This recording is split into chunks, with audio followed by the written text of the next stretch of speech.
हमरा भाई के तबीयत खराब बा, जितना ना सोचा तनी ना उससे ज्यादा खराब बा। ये साला माई की तबीयत खराब बा, तू तो कहले 10,000 रुपया ऑर्केस्ट्रा के लौंडिया पर लुटाए को बा।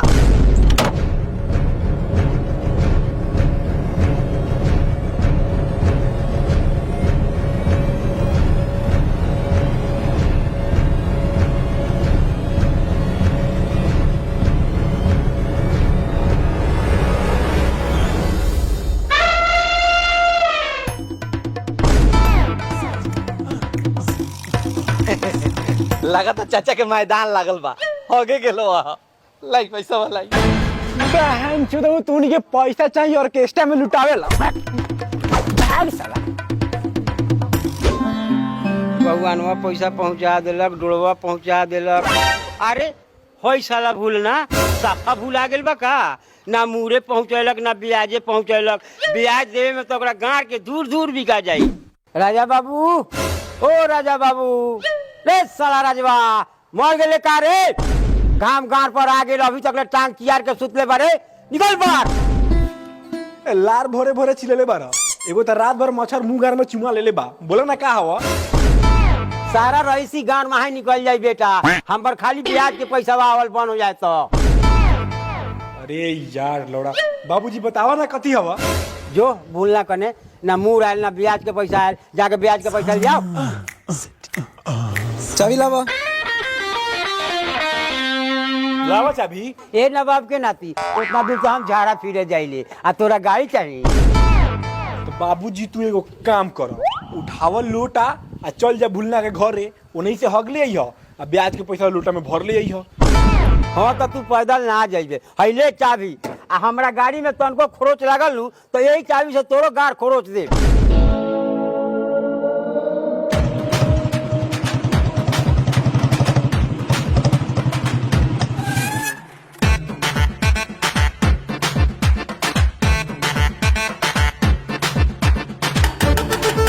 भुलंचा, ओ भुलंचा, ए मर मुड़ा गले का मर दे, गेटवा खोल। अरे बाप रे बाप, लगा था पेट हल्का हो गया। ओ भुलंचा। कौन सरवा के के भोरे भोरे चिल्लाता रे। अरे मालिक रहुआ बानी, हमें लगल खटिया के पौआ बा। आई अंदर बैठी, कुर्सी लागल बा।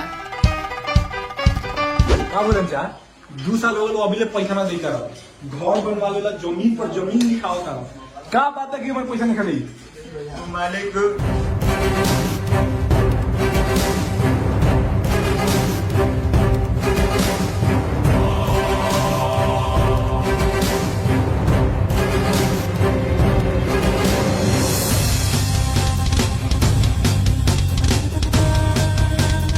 अगला महीना टाइम से हमारे घरे पैसे पहुंच जाए के चाहिए।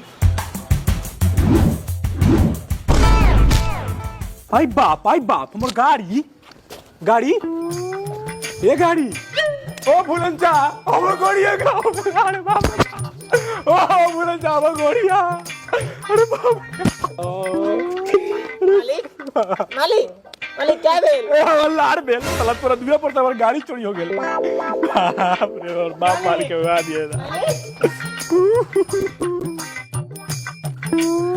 मालिक, ए मालिक 1000 रुपया दिया। अच्छा तो ठीक बा, पैसा तो मिलिए जाई, लेकिन 10 रुपये सैकड़ा से एगो फूटी कौड़ी कम ना हो। पैसा लेवे के बा तो जमीन के कागज और आधार कार्ड लेके आव आ पैसा ले जा।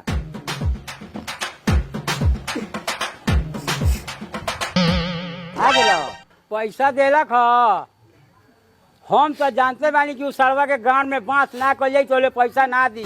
अच्छा चलो चाबी दो। तरुआ काहे बारे रे? बापू फ्रेश बोल फ्रेश। गाड़िया चुरा लेलबो। अरे बाप रे बाप। बाबूजी, बाबूजी का भेलो? बाबूजी, बाबूजी।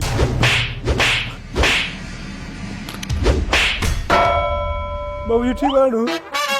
हट साला, बोले रही पैदल जाए लता ना, बाप के दूध पर चढ़ के जाए लता तराए रह, चोरी होने गे। हट साला खाली हटा मार दे, भूसा मलाटी पटकला से आपको फायदा बा।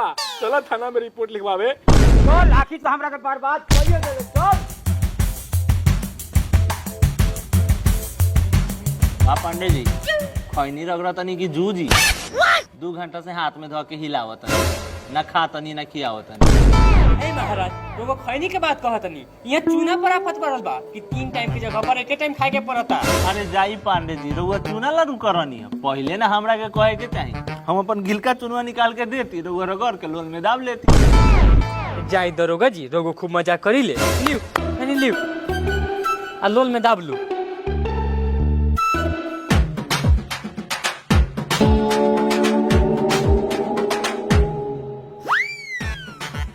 प्रणाम दरोगा जी। प्रणाम। बैठा दे।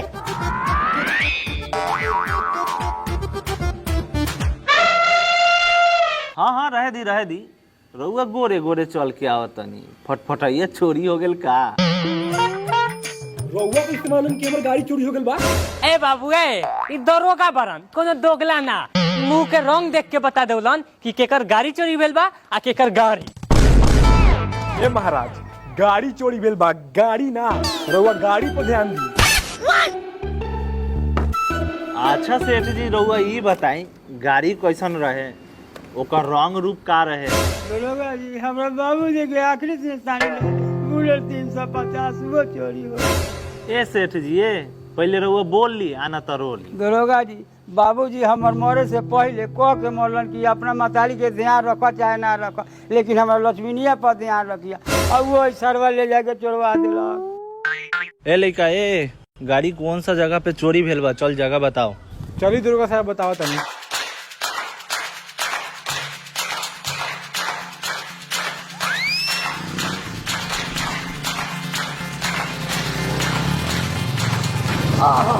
और कहो सर, अब बुझाता तुम फुट के निकल जाइए। बोले है ना कि दोनों को टेम्पू से भेजिए, हम दोनों को एक गाड़ी से चलिए। लाल हमर झाड़ जो करते हैं। बताओ गाड़ी कहाँ से चोरी हुआ था? यहाँ से हमार गाड़ी हल्का सा पीछे रहे, ओकरा बाद में हम सीधा करके फिर हल्का सा पीछा कर रहे, एकदम पूरा सीधा खड़ा रहे गाड़ी। ओकरा बाद चाबी निकाल के हम डायरेक्ट यहाँ से अंदर गिनी। चलिए तो दरोगा साहब, चलाओ बुढ़ाऊ।